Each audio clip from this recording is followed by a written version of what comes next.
Glasovi svetov.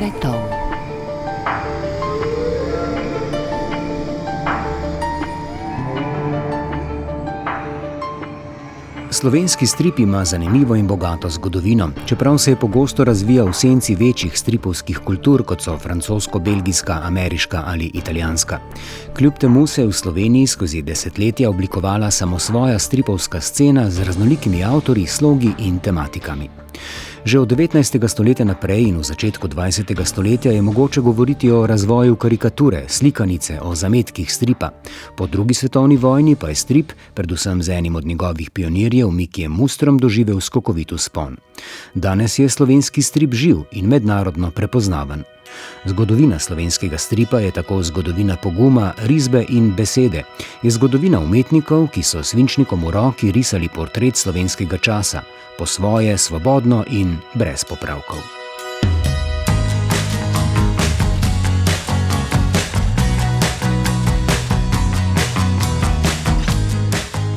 Hinko Smrekar velja za enega najostrejših in najbolj pronicljivih družbenih komentatorjev v slovenski umetnosti prve polovice 20. stoletja. Bil je risar, ilustrator, karikaturist in humanist, ki je svojo umetnostjo nepopustljivo razgaljal družbene in politične anomalije svojega časa. V ciklih, kot sta Črnovojnik in Narodna noša, je ustvaril ostro satirično podobo slovenske družbe, razpet med nacionalnimi ideali in malomeščansko sebičnostjo. Zaradi svojega kritičnega poguma je bil med okupacijo aretiran in ustreljen. Smrekarjeva dediščina ostaja temelj slovenske tradicije družbeno-kritične risbe, ki jo danes nadaljujejo sodobni stripari, karikaturisti in vizualni satiriki. Bi ga lahko imenovali za očeta slovenskega stripa? Ciril Horjak. Ne, s tem se absolutno ne strinjam.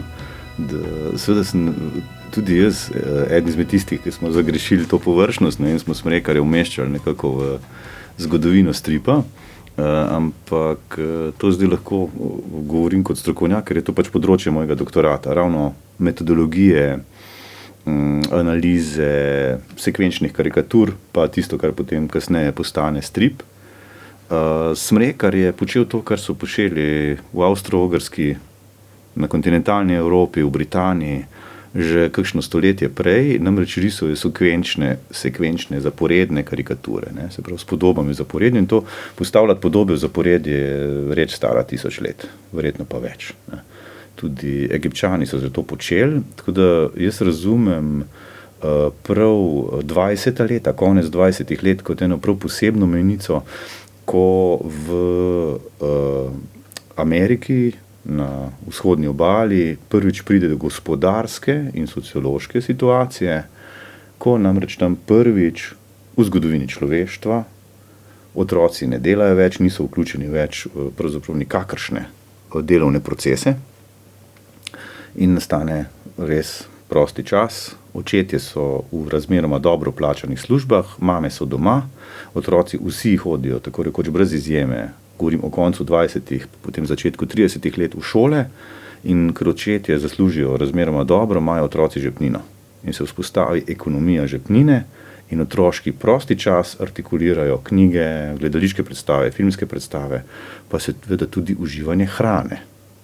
In otroci prvič v zgodovini človeštva v 100 000, v milijonih skoraj, v tedenski, dnevni ali pa nekaj tedenski iteraciji določajo nečemu tako vsebino kot obliko. In takrat v teh 30 letih dobimo v Ameriki potem tiste za nič stvari za pojest, ki izgledajo zelo pisane. Čemu je temu tako? Ker pač otroci določajo, stvari so sladke pa pisane. To otroke pritegne in zgodbe so takšne, da so zabavne, da so dogodivščin, pa da so ene zgodbe so pa bolj čustvene, mečken se tu ločijo dečki od deklic in tukaj potem nastane ta kultura te knjižice, stripovske knjižice, ki potem po zmagi zaveznikov v drugi svetovni vojni in po dejstvu, da pač Amerika to drugo svetovno vojno zelo dobro preživi, pluskne v paketu ameriške kulture čez v svet. Tako da ti imaš recimo na Japonskem čudovito tradicijo grafičnega pripovedovanja in tako naprej, ampak veš šele ameriški strip. In tu je recimo čist jasno, da Osamu Tezuka, odkrito prizna, prav Američani pridejo, te stripe vidijo in se tu potem združi ta plemenita japonska tradicija grafična z ameriško stripovsko knjižico, zvezkom v to, kar je potem začetek mange. Zakaj pa Hinka Smrekarja zmotno uvrščamo na sam začetek stripa? Mislim, razlog je zelo preprost. Teorija stripa je razmeroma mlada panoga. Šele v zadnjih 20 letih se je število teoretskih knjig o stripu pomnožilo in je nekaj nejasnosti. Ta veda še razmeroma mlada in še nima dobro razmejenih področij. Moj doktorat je ravno doktorat tega razmejevanja, urejanja, če hočeš. In je tako pač, da če bi pisal recimo zgodovino prometa, bi v to knjigo umestil vse. Od vozov do vlakov, letal, ladij in bi potem pač si razdelil v kategorije. Lahko bi pa delal recimo pa samo zgodovino avtomobilizma. Tam v zgodovini avtomobilizma je bila pa napaka, če bi not umestil tudi vozove.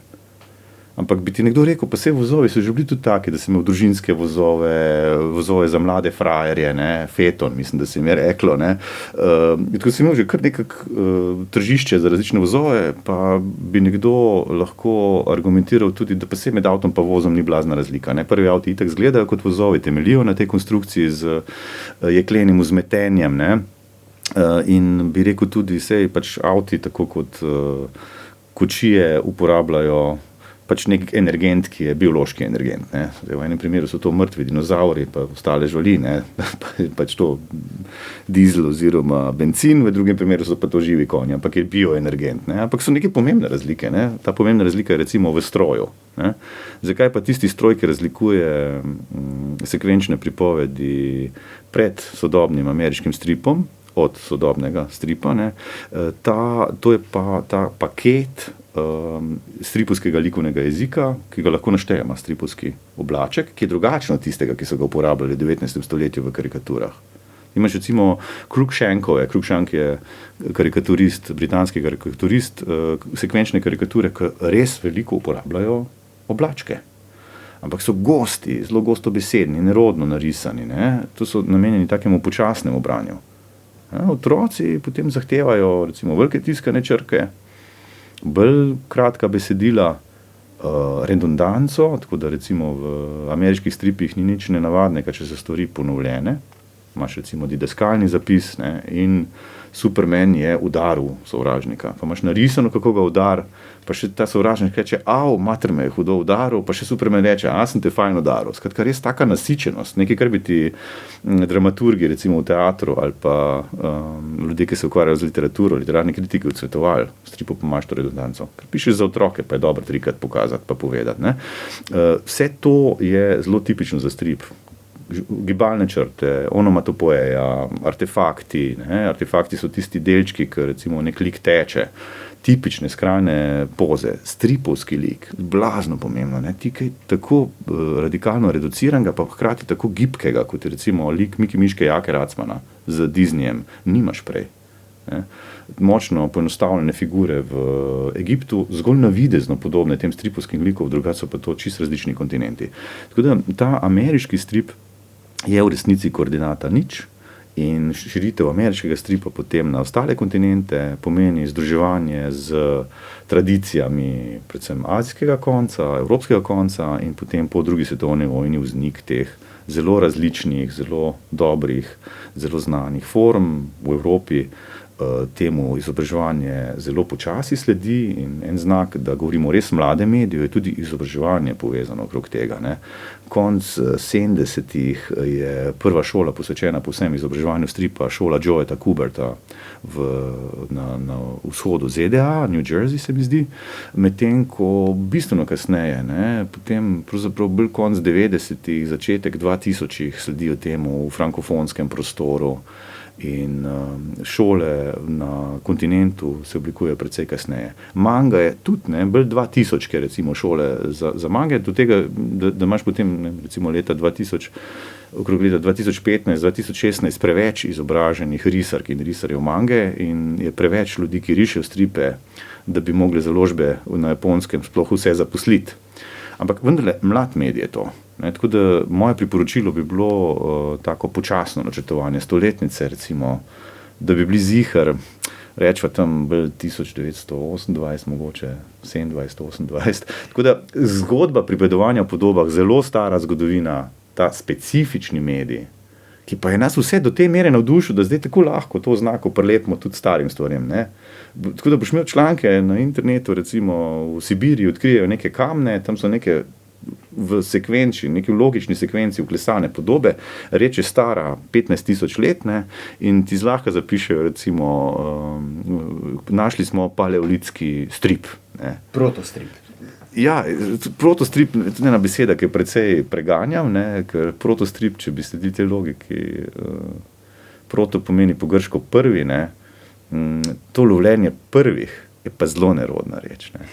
Iskanje prvega slovenskega stripa je sila nehvaležno početje, poudarja Ciril Horjak. Milko Bambič je leta 1927 ustvaril delo Buci Bu, ki ga nekateri označujejo kot prvi slovenski strip. Ne tako hitro, pravi Ciril Horjak. Jaz sem tle tako zadržan do tega, in če govorim iz čevljev strokovnjaka, ne, nasplošno kot strokovnjak odsvetujem poimenovanje pa iskanje teh prvih. Strokovnjak se ukvarja z opisovanjem strukture in lahko opozori na pomembne razlike med strukturo enega pa drugega stripa. Zdaj pogledaj pri Milku Bambiču. Milko Bambič je, to je bil en tržaški tisk je bil, ne spomnim se zdaj točno katera založba, vem pa, da v zbirki imam ta izvod, ne, vezanih več zaporednih številk in to je tako malo izhajalo noter v tem slovenskem tržaškem tisku, ne, reč je seveda izhajala v času, ko je Italija pospeševala raznorodovalni projekt v področju, ki ga je po prvi svetovni vojni zasedla, tako da je to naletelo na neko neugodje. Ta strip je politična satira in torej nadaljuje to tradicijo politične karikature. Ne? In zdaj izraz strip, ki smo ga mi v Sloveniji začeli uporabljati, pomeni trak. Ne? In v tem smislu bi bilo mogoče treba ločiti, tu mislim, da je tudi en zaplet to uporabo, recimo, ki jaz uporabljam, ko opisujem pač neke zaporedne karikature, pa rečem včasih strip, od tiste uporabe, ki je to stripovska knjižica. Ne? Milko Bambič ni naredil tega sodobnega stripa. Ne, zgolj napravil parodijo italijanskega stripa Bil Bol Bul. Okay? In Bil Bol Bul je precej bolj stripovska reč, ne, pri nas pač Milko Bambič to formo nekako ponovi in lahko temu rečemo strip. Jaz nimam prevelikih težav. Zdaj, čisto strokovno bi bilo pa moj res tak pomemben nasvet, blazno koristno je, ne, če pregleduješ zgodovino, pa nahajaš zanimive forme, ampak veš, zares človek, ki res riše stripe v polnem pomenu besede pri nas, ne, je Miki Muster. Po drugi svetovni vojni. Pika. Ta ima cel paket. Ne, ima ponovljive like, ki jih vedno znova uporablja. Ti liki so takšni, da tipično po strukturi te velike oči, velike glave, velike roke res dobro korelirajo z tistim, kar delajo Američani, pa s tem, kar otroci enostavno razumejo. Uporablja vse elemente stripovskega likovnega jezika, gibalne črte, artefakte, zvočnice, ne, Bing Bang, ta ono podelec. Miki Muster, vse manjka mu samo ena komponenta pri produkciji, da človek je to genialno, da dela vse sam. Ne, Američani so delali to v ekipah, nekdo piše scenarij, nekdo naredi svinčnikovo risbo, naslednji dela z tušem, nekdo pobarva in tako naprej. Ne. Miki Muster je pač one man band, dela vse sam. Ne? Ampak ta ponavljajoče se publikacije v periodiki, potem zbrane v knjižici, ponavlja pravzaprav vajo geneze ameriškega stripovskega zvezka. Tako da nekako blazno fajn je gledati v zgodovino, razglašati nekaj za prvo, prepele pa do nečesa, kar je zdaj tako malo obremenjuje stripovsko teorijo, namreč da so vsi vstopili v to tekmo.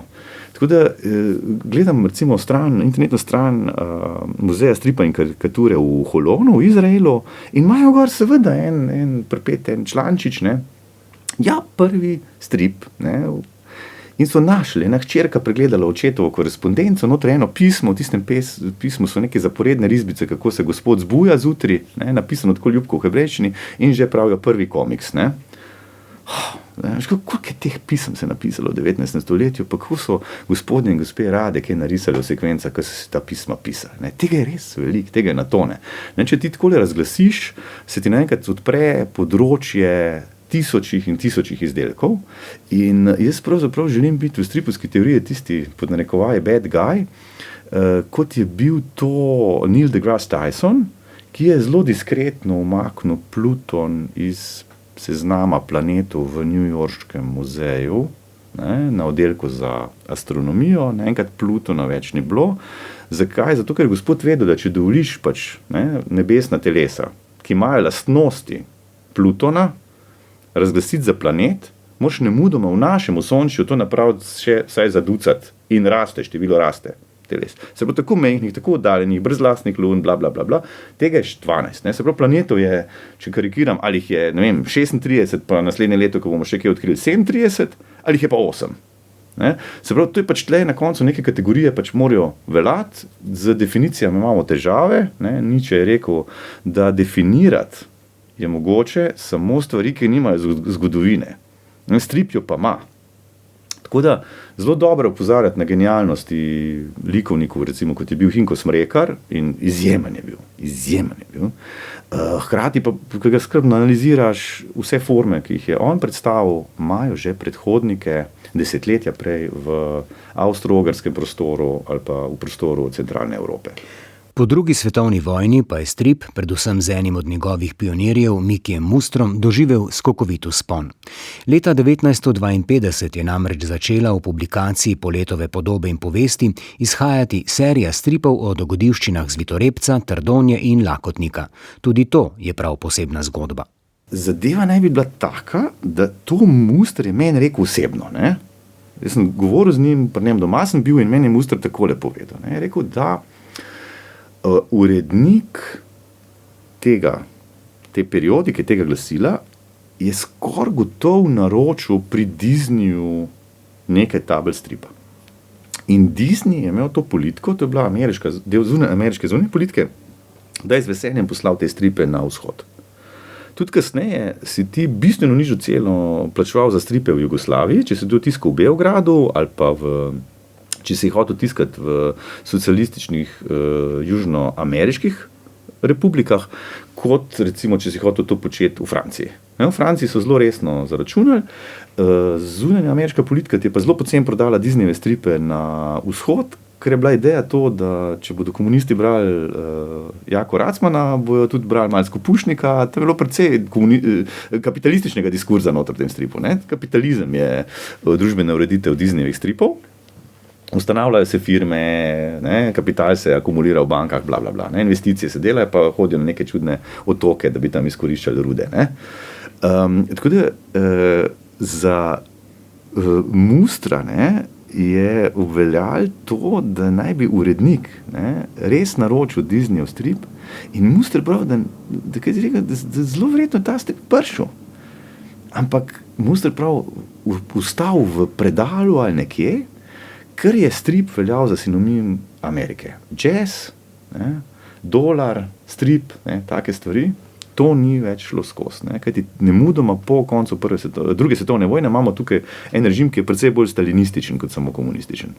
Zapirajo se ljudje, poboji so, tudi by the way, Muster je služil vojsko, takoj po drugi svetovni vojni s puško na ramo, nekje na Primorskem iskal še četnike tam po Tolminskih hribih.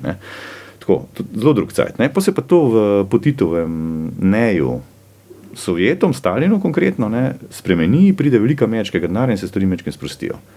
Vseeno ta revija ne objavi Disneyjevega stripa, naročijo ga pri Mustru in mu zabičejo, naj njegovi junaki nikamor ne potujejo, naj se ne dotika niti približno ne političnih tem in tako naprej.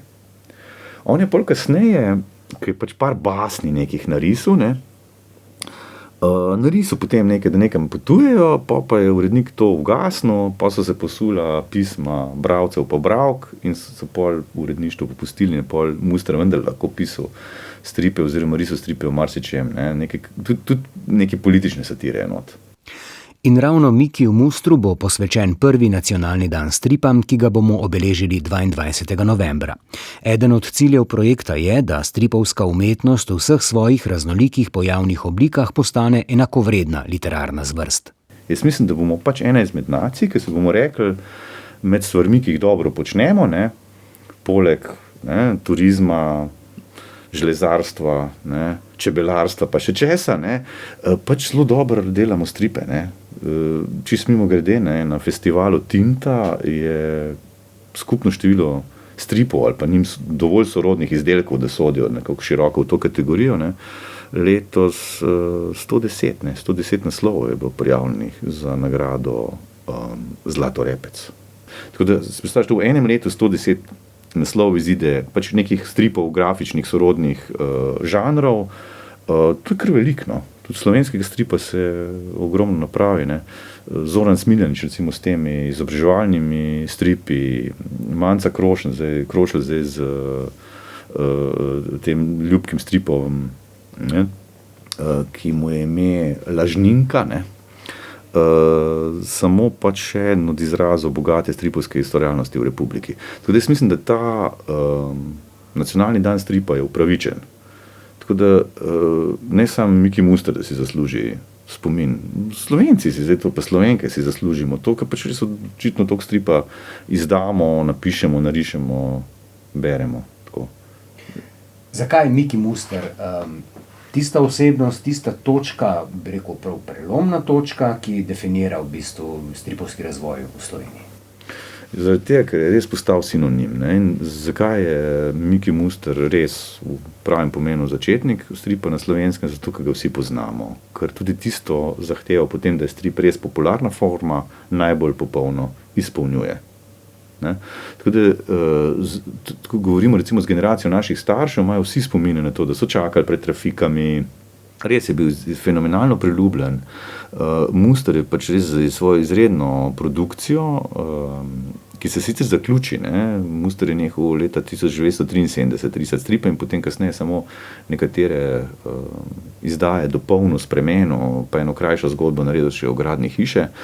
Stvari, ki so bolj izjema kot pravilo, ampak on v tem obdobju od začetka 50-ih do začetka 70-ih, v teh 20 letih naredi en ogromen korpus, ne, ki se je to ponatiskovalo.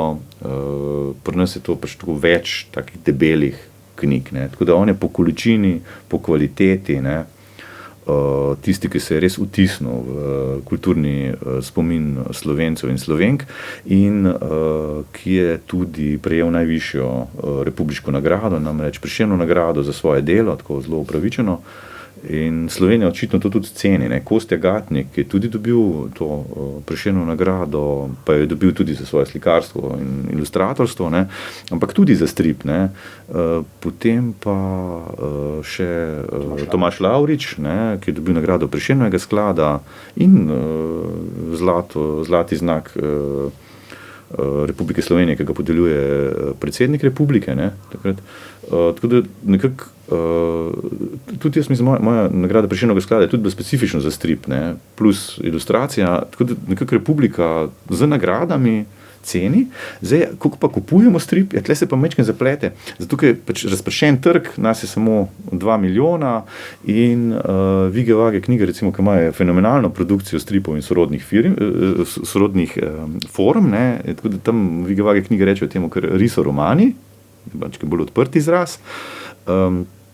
Tam bodo včasih pojamrali, da kakega naslova, ki je zelo kvaliteten, prodajo razmeroma malo. Ne? Tako da tle še vedno igrajo vlogo subvencije, ampak glede subvencij, včeraj smo na Akademiji za likovno umetnost gostili stripovskega avtorja iz Belgije, ne, ki je tudi lepo pojasnil, da še vedno njegova finance so v veliki meri sofinancirane strani belgijskega proračuna. Tako da mene pa osebno zanima ta strip, ki je namenjen izobraževanju in ki se lahko usmisli na trgu, na ta način, da je način, kako si podjetja ali pa organizacije organizirajo izobraževanje, motivacijo, učenje veščin. In to je en tak zanimiv trg in tega se v Republiki dela kar veliko. Tako da Zorana Smiljanića, ki sem ga prej omenil, se mi zdi res tak vrhunski izobraževalec za stripom, ampak zanimivo bi bilo opozoriti tudi na eno edicijo, to je pa Fakulteta za družbene vede izdala na oddelku za kulturologijo, so pa prosili Izarja Lunačka, ki je doktoriran filozof, ne, poleg tega, da je diplomiran slikar in risar stripov, ne, je, da naj nariše kulturologijo v stripu. In je tako evidentno, tendenčno, čtivo namenjeno izobraževanju, poučevanju o kulturologiji v stripu. In tega res kar nekaj delamo. Tega izobraževalnega stripa je zdaj kar veliko v Republiki.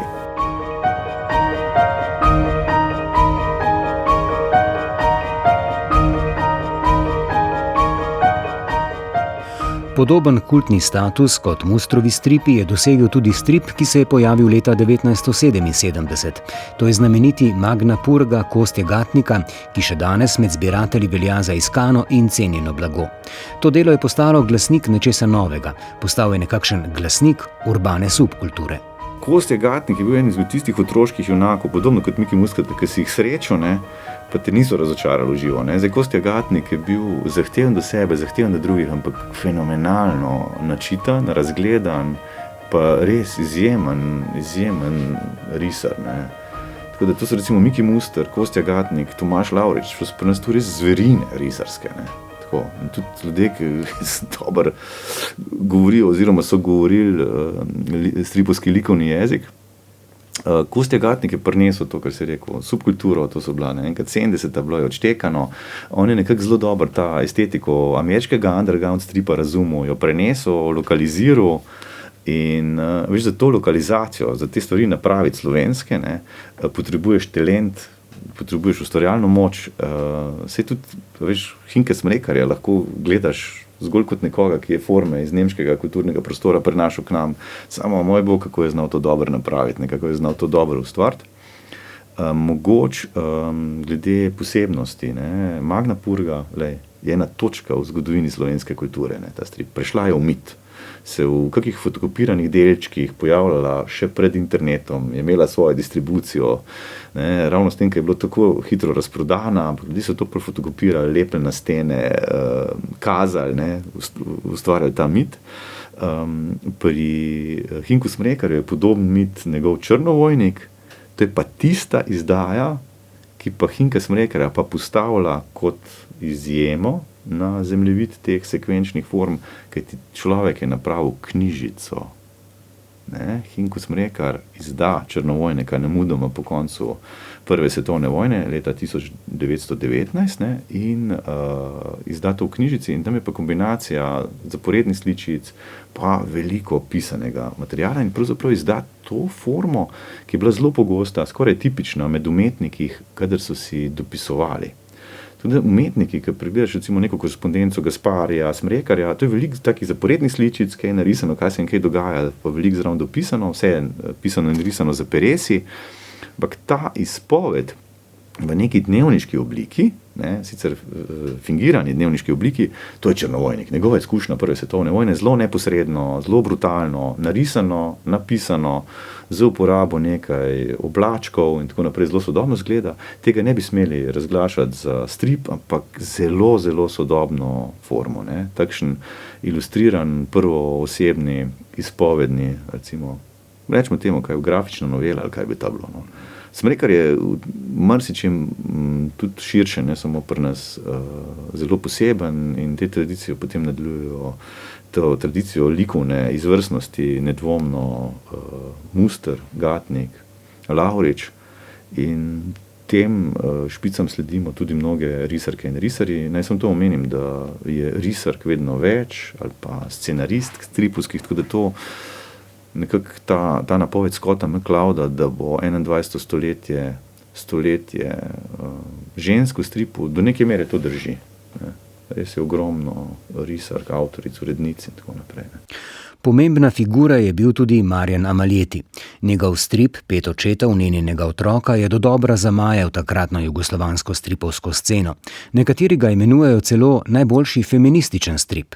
Jaz se recimo pri svojem raziskovalnem delu ne ukvarjam toliko z sociologijo, ker ti literature, recimo LGBTQ, feminizem in tako naprej, to je pač cel kup literatur, ki se ukvarja z temi vsebinami, pa z funkcijami, tovrstnimi funkcijami stripovskega medija. Jaz se ukvarjam bolj z strukturo, kako je nekaj zgrajeno, z gramatiko, če hočeš, likovno gramatiko, ampak Amaljeti je pač ta dva stripa, še potem tisti tak erotičen blazen strip, fenomenalen risar, super narisan in on tudi res dela dela stripe, on šteka stripovski likovni jezik.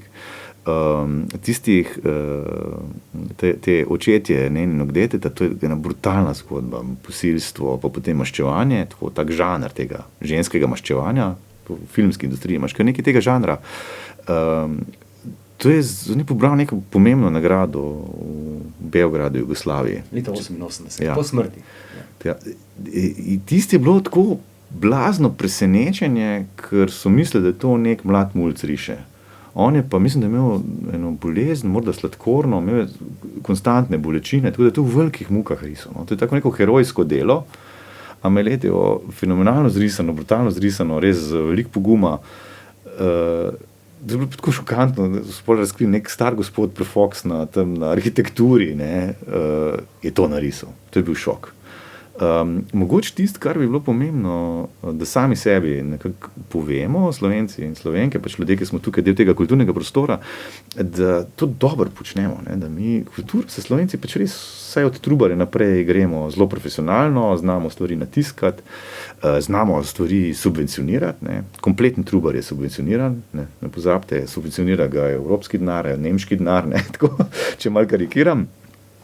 Znamo se tudi in tudi recimo nagrade na festivalu stripa so zanimive, so take, da imaš nagrado za najboljši domači strip namenjen otrokom in mladostnikom, nagrado za najboljši strip namenjen odraslim, potem pa nagrado za najboljši prevedeni, torej turi pa pri nas objavljeni strip za otroke in mladostnike, pa takega, ki je namenjen odraslim, to so zdaj 4 nagrade, pa imaš pa še eno nagrado, ki je pa nagrada za najboljše prevodno delo in najboljši prevod. Eno dobi založba, drugo pa prevajalec. Tako da tle, verjetno bomo v prihodnjih letih se mogoče ukvarjali s tem, da bi mogoče smiselno, ker veliko delamo izobraževalnega stripa, naredi še kak izobraževalni ali pa kako drugo. Ampak na nek način ta obsedenost slovenska z jezikom se pozna tudi pri nagradah za strip. Pazi, prevod nagradujemo, posebej. Verjetno nič narobe, mi smo pač neka nacija obsedena s temi našimi dvojinami in tako naprej. Mimogrede, 2 meseca nazaj, ko sem bil pri ministrici, to je bila tudi tema pogovora, sem rekel, pa dejmo, mi imamo ful talenta pri stripih, 150,000 tujcev dela v Republiki Sloveniji. Še nikoli toliko ljudi brez slovenskega potnega lista ni bilo zaposleno v samostojni Sloveniji, pa verjetno tudi prej, mislim, da so to tako neke rekordne cifre. Ne biti naivni, ne pričakovati, da se bodo te ljudje vračali, verjetno bodo klicali še družine sem, mi rabimo imeti nek stroj za izdelavo Slovenk in Slovencev. In si moramo ponosno povedati zgodbo o tem, kaj je Slovenija, in povabiti in tudi zahtevati, da se ljudje vključijo. Skratka, integracija je nek resen, tako stick and carrot proces, del tega absolutno. Strip, likovno pripovedovanje in imamo veliko risark in risarjev, dajmo narediti vrhunske učbenike, vrhunske aplikacije za učenje slovenskega jezika, vrhunske aplikacije, tudi za stripovsko formo se da fenomenalno narediti, recimo odnos do ženske, odnos do nasilja v družini in tako naprej, ki mimo grede je rahlo drugačen, rahlo, rečem tu rahlo ironično, na bližnjem vzhodnem svetu, odkod prihajajo nekateri ljudje. Ne govorim na pamet, mislim, sem naredil nekaj več čez 30-35 delavnic za migrantske delavce v Republiki Sloveniji, ker smo risali.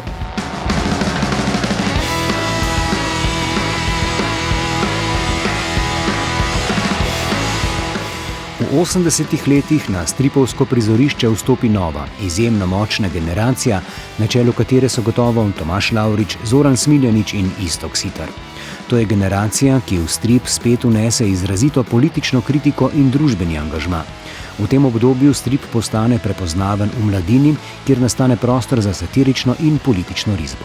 To je hkrati generacija, ki na široko odpre vrata prihodnjim generacijam ustvarjalk in ustvarjalcev.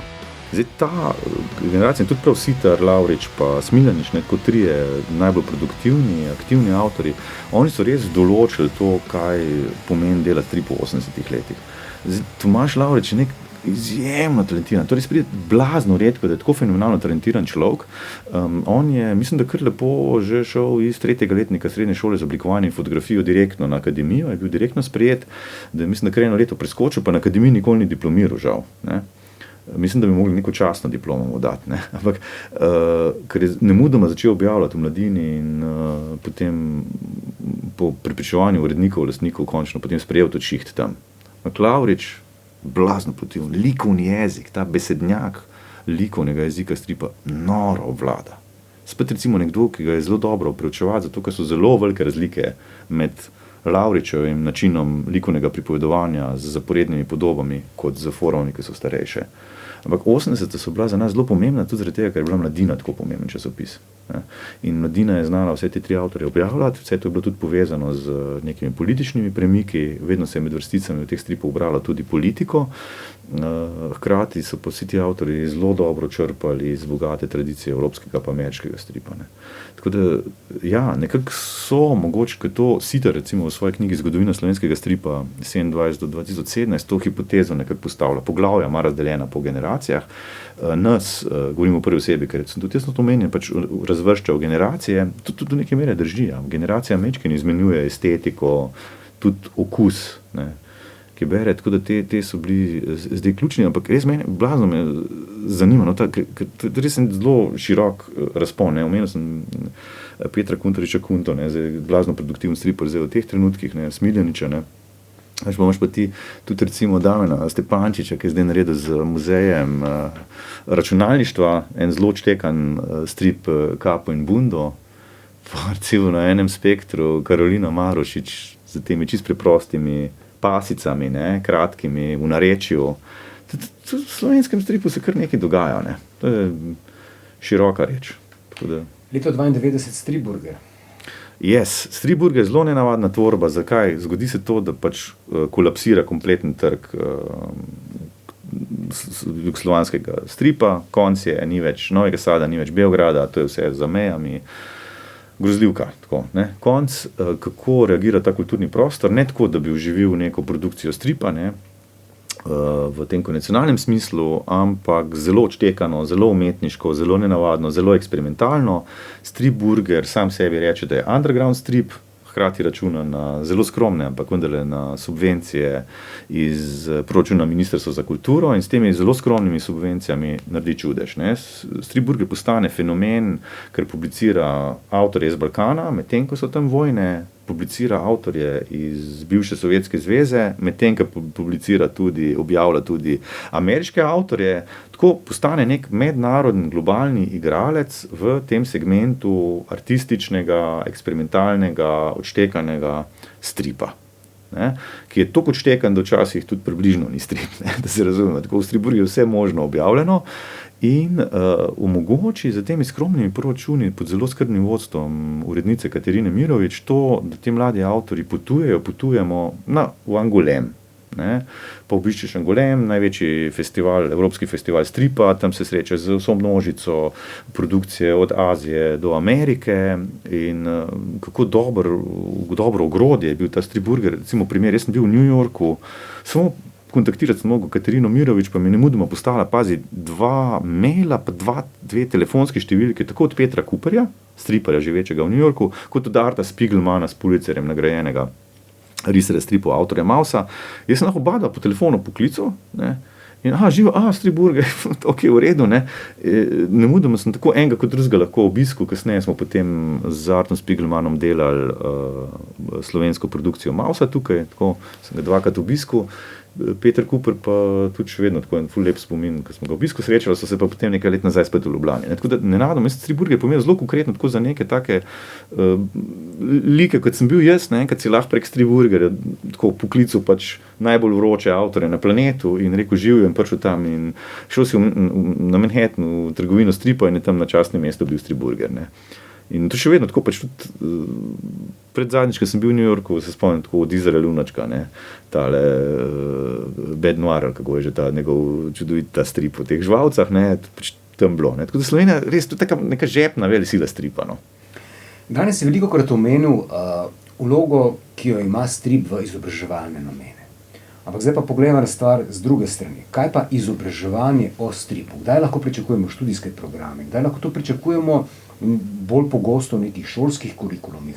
Namreč branje stripov ne pomeni zgolj zabave, ampak pomeni seveda širjenje tudi neke zavesti o vizualni govorici, o likovnem jeziku, likovnih prvinah in tako naprej. In zato je strip seveda izjemno pomemben, ampak se ga moramo tudi naučiti brati in delati. Drži. To je oboje strip, kljub temu, da se zdi tako navidezno zelo dostopen, ja, pa ga je treba brati. Ne? Raziskave to potrjujejo. Neil Cohn, ki je zdaj trenutno Američan, ki deluje pa na univerzi na Nizozemskem, je napravil resne raziskave in se je odkril, ne, da recimo urbani bralci pa bralke malo težje razumejo strip kot pa, torej urbani lažje razumejo kot ruralni. Ne. Se pravi, če si na kmetih, imaš mogoče malo manj stika s tem, malo težje, v mestih, ki pa imaš malo več stika z tem medijem, pa malo lažje bereš. Strip se je treba res navaditi brati, predvsem pa navaditi delati. Da je treba pol recimo tudi na faksih reči, na fakultetah, a bomo počuvali ta bolj konvencionalni strip z temi tipičnimi orodji, ki sem jih prej našteval, ko sem govoril o zgodovini stripa, pa sem govoril o nečem, da je strip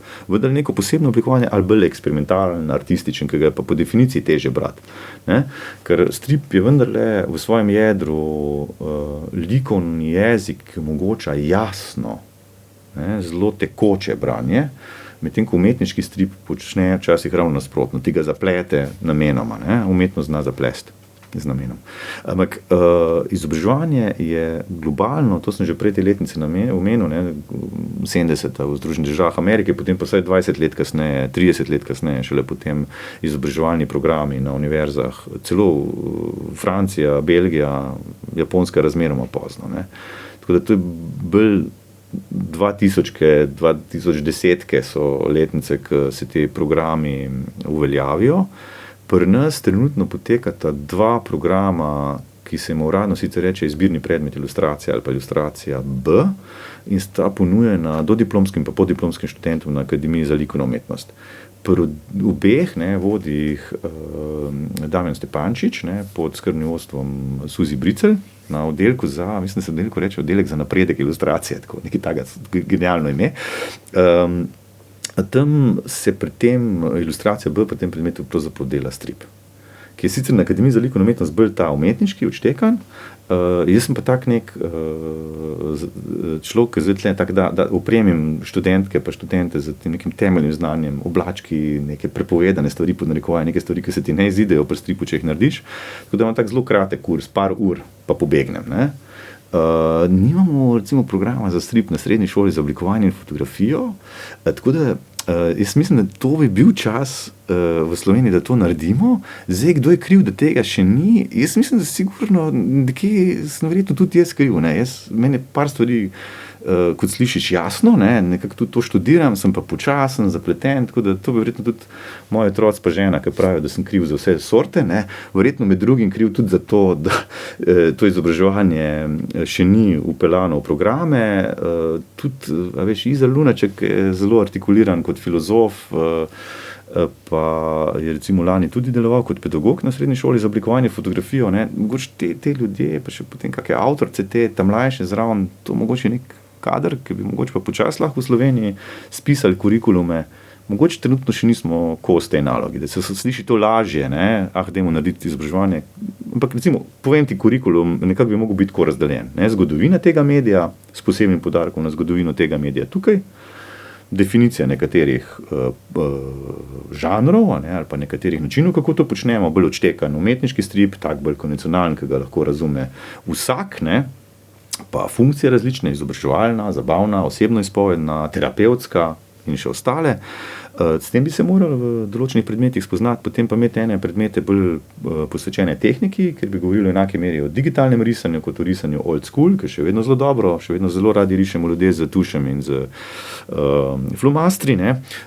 Potem bi bilo treba imeti pa še vsebinske, kjer bi se pokvarjali predvsem z pisanjem. Tukaj omenim recimo Aleš Debeljak, ta čudoviti profesor na FDV-ju, pesnik tudi, teoretik, filozof, on je rekel nam, ki smo hkrati scenarije pisali pa risali, ki smo bili v obeh vlogah, nam je rekel, da smo risatelji, ker hkrati rišemo pa pišemo, pisatelji, ki rišejo. En predmet bi mogel biti pa res skoncentriran na risanje zgodborisov, storyboardov in na ukvarjanje z zgodbo. Skratka, našteva še enkrat zgodovina medija, potem neka likovna teorija medija, potem praksa medija za svojo tehnično komponento, se pravi, kako risati strip, pa potem predmet, kjer bi se ukvarjali posebej z zgodbo. Zraven bi lahko dodal pa še, ne vem, še tudi sociologija, pa strip, pa tako. To bi lahko bil kak nek zelo dober predmetnik, ki bi produciral zanimiv kader. Ne. Tako. Ampak jaz se ne bi rad videl ful študentov, to mogoče manjše število, no. Zato, ker Slovenija, veš kaj marsikaj še zdaj, ne, tudi rabimo električarje, vodovodarje, mizarje in vse ostalo, tako da zdaj tam glih vsako leto proizvaja 70 riserjev stripov, kamon, no. To je pa tudi, no. Strip je super medij, čisto vsaka, pa mogoče mu ga ni treba brati, pa tako, no, mislite, tako da, to bi bil. Ja, stripovski program, ja, ampak dajmo najprej imeti električarje, pa keramičarje, pa še to.